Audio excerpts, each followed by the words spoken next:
What happens if your father is grooming you to be a serial killer, just like himself? Would you then, after he dies, make amends, or would you follow in his footsteps?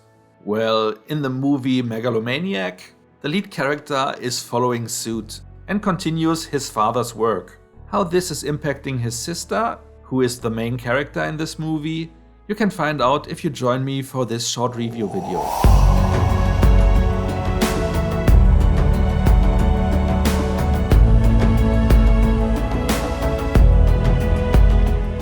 Somewhere in Belgium, a serial killer is hunting down women and then just hacks them to pieces, bags the body parts and leaves them across town. At a certain point, the murders stop, but the killer is never found. Though then, some years later, a new series of murders is taking place, which is following the exact same MO. While the police is thinking that maybe the killer was dormant for a while, we are shown that the killer actually died quite a while ago, but before doing so was grooming his son, who back then was a young teenager, maybe 12 years old. As one of the last victims of the father was pregnant, the boy also gets a sister, even though not by blood. After the father's death, it takes some years before the boy is continuing his father's work.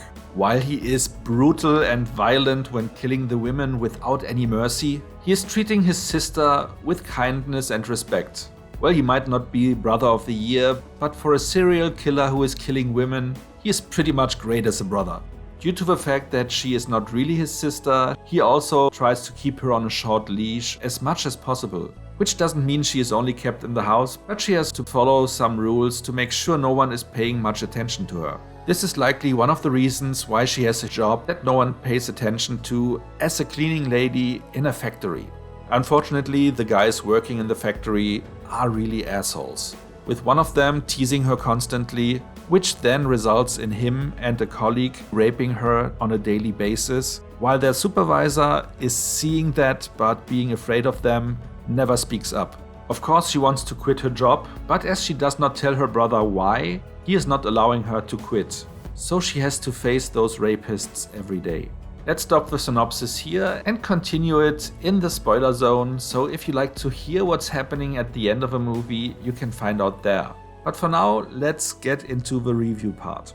The festival organizers were highlighting this movie as the one this year that will really make you feel like shit, is dirty, and that is almost unsufferable. Something that they say a lot, but that seldomly turns out to be true.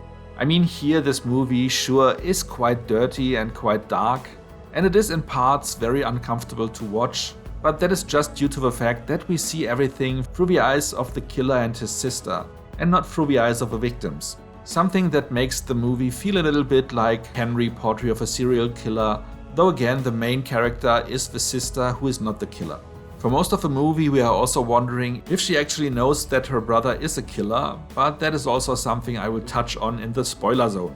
Actually, the fact that the brother is kind of caring for his sister, even though she is, let's say, adopted, gives the movie some kind of a softer edge, because it would have been much more impactful and much more unsufferable, as they announced at the beginning, if the killer was also be misusing his sister. And that is why one of the few points that I really did not like in the movie is the fact that at one point the sister was having some kind of an erotic fantasy involving her brother. I mean, of course they are not related and maybe she even knows that, but they grew up together, so that is just creepy and something initiated from her side, which makes it even weirder. That's pretty much everything you need to know about this movie. It is a tough watch, but it will not throw you out of your way. It definitely is not the feel-good movie of the year, but if you have seen a lot of horror movies, this one will not really shock you. The most disturbing scenes, of course, are the instances of rape that are fortunately quite short, but later on finding out that there were weeks passing by or even months that she had to suffer through that and it was not shown almost resulted into playing down the situation. With that being said, let's get into the rating. Like I mentioned, it was a tough watch, but it was also an interesting journey to follow the sister on, because she is the main identification figure in this movie.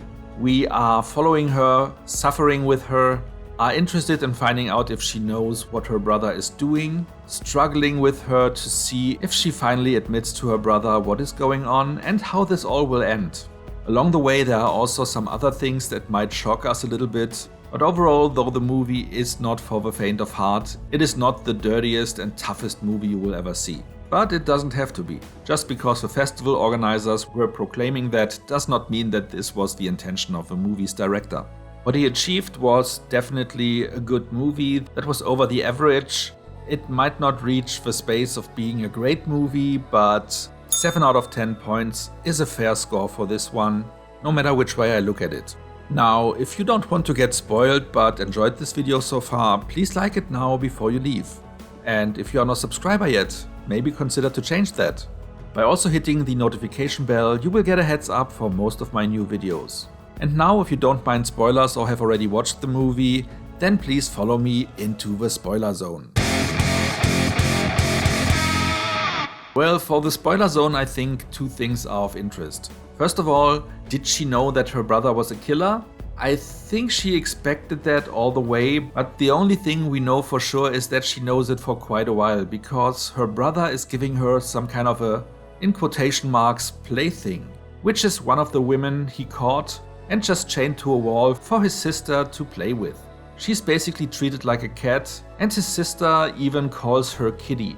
And the information is given to us that this is not the first time that her brother did that for her.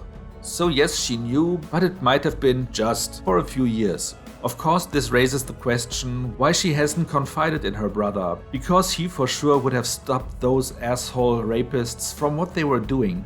Ultimately, as she became pregnant from that abuse, she had to tell him, and that resulted in a nice dinner party where she was inviting the 2 rapists, plus the supervisor who always turned his eyes away and kept his mouth shut, where her brother, of course, has some ideas on how this day would end.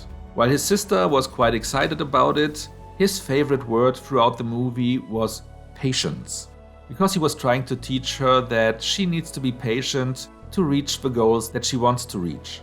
And here the revenge was also almost spoiled because she was too impatient, telling their guests that they have been poisoned by a slowly working compound that would make them become paralyzed, but they would still be able to suffer everything that happens to them. While they tried to fight their way out, she and her brother were engaging them, which they barely managed to do. So at the end of the movie, the bad guys, which are here the rapists and not the murderers, were getting their comeuppance, while the murderer and his sister, and by the way also the kitty cat, were at the last frame of a movie sitting on a couch, being covered in blood, but smiling as if for a holiday card. And as the movie ended with people dying who really deserved it, at least according to the morals of that movie, we are pretty much happy with this outcome, which again takes away from this being a movie that is so dark that it is unbearable.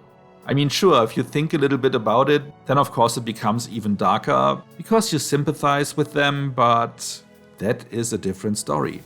What's your take on that? Do you like movies where the killers are turning out to be the survivors and actually earning some sympathy points at the end of a movie? Or do you think this is just a mean way to trick us into normalizing murder in a movie like this? Have you seen similar movies that are told through the eyes of the killers? Then let me know in the comments.